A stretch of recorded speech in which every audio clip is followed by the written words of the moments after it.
नमस्कार भावांनो, तुम्ही कधी असा विचार केला आहे की अवतार द वे ऑफ वॉटरमधील आश्चर्यकारक ॲक्शन कशी जिवंत केली गेली? 2022 मध्ये रिलीज झालेल्या या चित्रपटात आत्तापर्यंतच्या सर्वात महागड्या चित्रपटापैकी एक मानले जाते. त्यातील प्रत्येक भाग आधुनिक आणि आश्चर्यकारक चित्रपट निर्मिती तंत्राचे प्रदर्शन करतो. आजच्या व्हिडिओमध्ये आपण जाणून घेऊया की जेम्स कॅमेरॉन आणि त्यांच्या टीमने पॅन्डोराच्या भव्य समुद्रांना नेमके कसे जिवंत केले. चला तर मग सुरू करूया. या सुंदर पाण्याखालील दृश्यात किरी आणि गोल्डन फिश दिसतात, जिथे नवनवीन तंत्रज्ञान आणि कलात्मक दृष्टिकोन यांचं संयोजन दिसतं. सिगॉर्नी विवरने पाण्याखालील मोशन कॅप्चरसाठी जबरदस्त फ्री डायव्हिंग प्रशिक्षण घेतलं गेलं, ज्यात विशेष सूट वापरले गेले जे पाण्यातही त्यांच्या हालचाली सहज टिपू शकत होते. मासे CGI तंत्रज्ञानाने तयार केले गेले, जे खऱ्या जलचर प्राण्यावर आधारित होते. किरीच्या चेहऱ्यावरचा आनंद आणि उत्साह दिसतो.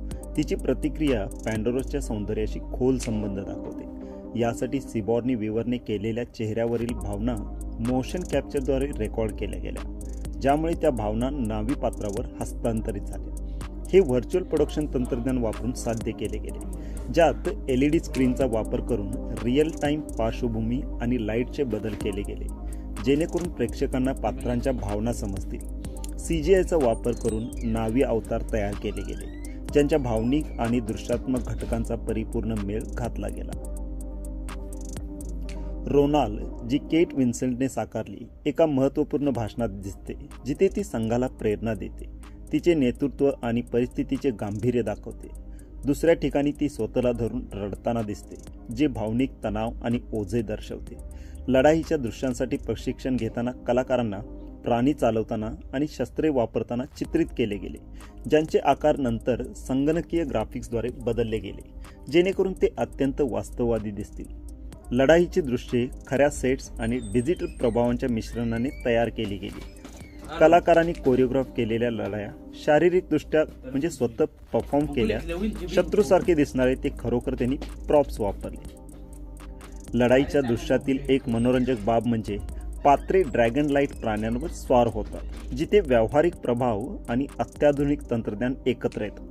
प्रोडक्शन टीमने प्रगत रिग्स आणि ॲनिमेट्रॉनिक्स तयार केले, जेणेकरून कलाकारांना खऱ्या अर्थाने स्वार होण्याची अनुभूती येईल. यासाठी मी तुम्हाला सांगतो, जो तात्या इंचो आपण पाहतो तो ॲनिमेट्रॉनिक्सचंच एक उदाहरण होतं, जे महेश कोठारे यांनी झपाटलेलामध्ये वापरलं होतं. जेक सुली विरुद्ध कर्नल क्वारीच्या लढाईच्या BTS फुटेजमध्ये दोन्ही कलाकार स्फोटक ॲक्शन दृश्यामध्ये आणि पाण्याखालील फाईटमध्ये गुंतलेले दिसतात. BTS फुटेजमध्ये स्टीव्हन लँगची खरी दृढता दिसते, तर सॅम वॉर्थिंग्टनने प्रभावी तीव्रपणे त्याची बरोबरी केली. स्फोट खरोखर तयार केले गेले आणि नंतर CGIद्वारे त्यांना गतिमान अराजकतेमध्ये रूपांतरित केले गेले. म्हणून जेम्स कॅमेरॉनने सर्व कलाकारांना खोल भावना व्यक्त करण्यासाठी प्रेरित केले, जेणेकरून ती एका महाकाव्यात्मक लढाई बनेल. दोन्ही कलाकारांनी तपशीलवार सेटवर खरी शारीरिक ऊर्जा खर्च केली, ज्याचे पुरावे त्यांच्या शक्तिशाली मुख्यामध्ये दिसतात. सॅम वॉर्थिंग्टन आणि स्टीव्ह लँगने जहाजाच्या डेकवरून दुसऱ्या डेकवर उडी मारण्यासारख्या स्टंटसाठी मोशन कॅप्चर कॉस्ट्यूम घातले. एकमेकांशी गोंधळ आणि अराजकतेत लढताना, स्फोटक गोळ्यांचा सामना करताना कलाकारांनी टाकीत मोशन कॅप्चर सूटचा वापर करताना पोहताना त्यांच्या हालचाली अचूक रेकॉर्ड केल्या गेल्या, ज्यांना नंतर डिजिटल सुधारणासाठी वापरले गेले, जेणेकरून खऱ्या अभिनयाला व्हिज्युअल प्रभावासोबत मिश्रित करून आश्चर्यकारकपणे जिवंत पाण्याखालील दृश्य निर्माण होतील. या भूमिकेसाठी केट विन्सेंटने अर्थात रोनालने सर्व पाण्याखालील शॉट्स पाण्याने भरलेल्या प्रचंड मोठ्या टाकीत केले, जिथे वजनदार केबलचा वापर करून ती एखादी जड वस्तू खाली ढकलत असल्याचे दाखवले गेले. अभिनेत्रीने या दृश्यासाठी व्यापक प्रशिक्षण घेतले, कधीकधी मिनिटांसाठी श्वास रोखून ठेवला, जेणेकरून ते प्रामाणिक दिसतील. रोनालचे सोनारी पंख एका गुंतागुंतीच्या कॉस्ट्यूमचे बनवले गेले, जे मेटकायना जीवनशैलीच्या वैशिष्ट्यपूर्ण कलेचे प्रदर्शन करतात. सोनेरी पंख आणि जलचर पार्श्वभूमी अधोरेखित करण्यासाठी CGIचा वापर केट विन्सेंटच्या खऱ्या दृश्यांमध्ये केला गेला. या दोन पद्धतीच्या एकीकरणाने रोनालच्या भूमिकेचे भव्य दृश्यात्मक चित्रण केले गेले. तिच्या गर्भधारणेच्या थीममध्ये तिने पोटावरून हात फिरवणे यासारख्या भावभावनांनी अभिनय केला, ज्यामुळे तिच्या लोकांसाठी भावनिक आणि सांस्कृतिक महत्त्व दाखवले गेले. पुन्हा एकदा पात्रांच्या पोहण्याच्या BTS फुटेजमध्ये त्यांचे पोहण्याचे कॉस्ट्यूम दाखवले गेले. जेक सुलीची पॅडेड मॅट्रेसवर उडी अंतिम चित्रपटात CGI पाण्याने बदलली गेली, जेणेकरून वास्तववाद वाढेल. शस्त्र लढाईच्या दृश्यांमध्ये कलाकारांनी साध्या काट्या वापरल्या, ज्या डिजिटलवरील प्रगत शास्त्रांमध्ये रूपांतरित केल्या गेल्या.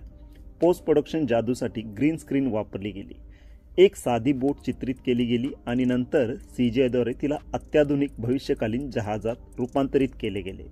BTSच्या शेवटी पात्रांनी घातलेले तपशीलवार कॉस्ट्यूमचे प्रदर्शन आहे, जे चित्रपटाच्या दृश्यात्मक प्रभावात योगदान देणाऱ्या गुंतागुंतीच्या डिझाईन कार्याला अधोरेखित करतात. कलाकारांना चित्रपटातील त्यांच्या पात्रांसोबत बाजूला दाखवले गेले आहे. तर मित्रांनो, हे होते अवतार द वे ऑफ वॉटरमधील काही मनोरंजक BTS. जाण्यापूर्वी कमेंटमध्ये सांगा की तुम्हाला कोणते दृश्य सर्वात जास्त आवडले आणि असा चित्रपट भारतामध्ये बनण्याची शक्यता आहे का, हे पण मला तुम्ही कमेंटमध्ये सांगा. आमच्या चॅनलला सबस्क्राईब करायला विसरू नका. पुढच्या व्हिडिओमध्ये लवकरच भेटूया.